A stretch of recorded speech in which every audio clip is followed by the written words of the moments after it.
Alors, je fais une petite pause dans la vidéo, c'est juste pour dire que je suis tombée malade, donc dans les précédentes vidéos et dans celles qui vont suivre, je vais avoir une voix qui est un peu bizarre. Donc voilà, je m'excuse d'avance et j'espère que ça sera pas trop gênant pour les vidéos. Mais quoi qu'il en soit, bon visionnage.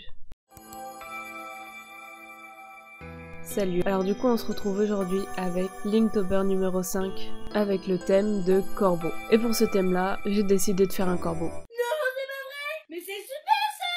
Oui, je sais, c'est pas très original, mais c'est vrai que j'ai pratiquement jamais eu l'occasion de dessiner ou de peindre des animaux, et encore moins des volatiles. Je crois que j'en ai même jamais peint, donc c'était pour moi une bonne occasion de tester ça. Donc comme pour les jours précédents, ce que j'ai fait c'est que j'avais un dessin que j'avais fait au préalable, je mets du fusain à l'arrière, j'appuie sur les traits pour que ça se décalque, et une fois que tout ça est fait, je peux commencer à peindre. Et le corbeau, ça m'a présenté à la fois des avantages et à la fois des inconvénients. C'est-à-dire que le problème, c'est que sur un corbeau, il n'y a pas du tout de couleur, c'est juste du noir. Donc c'est un avantage parce que ça me permet d'utiliser moins de peinture, et ça me permet de gagner du temps aussi, parce que faire des mélanges de couleurs pour obtenir la couleur qu'on veut, on se rend pas compte, mais ça prend des fois un peu de temps. Donc là, j'avais que du noir et des nuances de gris, on va dire.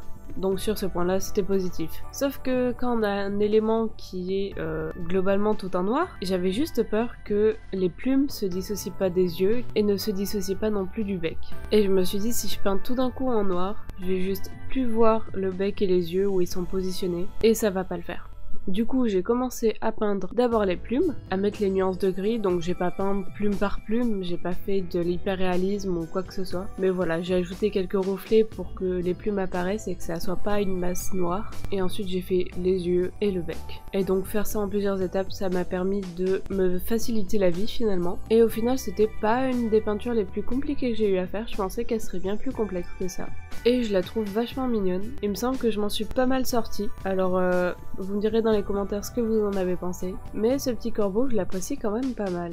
Et donc voilà ce qu'elle donne d'un peu plus près. En tout cas j'espère que ma vidéo vous aura plu, et quoi qu'il en soit on se retrouve dans une prochaine vidéo, donc à demain.